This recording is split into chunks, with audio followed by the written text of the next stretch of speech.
महाराष्ट्राचं नंदनवन म्हणजेच मिनी काश्मीर म्हणून ज्याची ओळख आहे ते महाबळेश्वर दाट धुक्यात आणि पावसाच्या सरींमध्ये ओलचिंब झालाय आणि त्यामुळेच या आल्हाददायक अशा वातावरणाचा आनंद लुटण्यासाठी देशभरातले पर्यटक सध्या महाबळेश्वरकडे धाव घेत आहेत। गर्द झाडी, रिमझिम पाऊस आणि त्यात दाट धुकं यामुळे महाबळेश्वरकडे जाणारा घाट रस्ता सगळ्यांचंच लक्ष वेधून घेतो।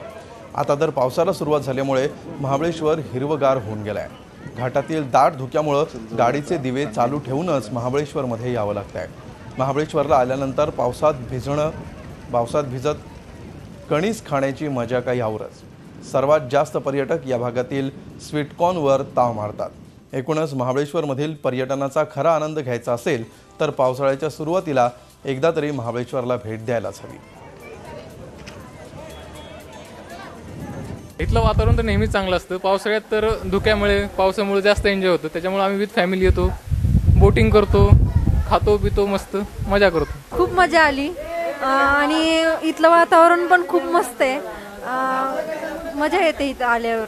पावसात हा धंदा चांगला असतो आमचा आणि याच्यामध्ये उपासाचे दिवस बी चालू आहे, तर त्याच्यात आम्ही रोजामध्ये बोटी चालवतो। असे सगळे बोटमॅन सगळे रोजगार असतात।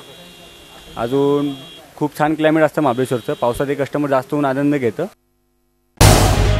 झी 24 तास रहा एक पाऊल पुढे।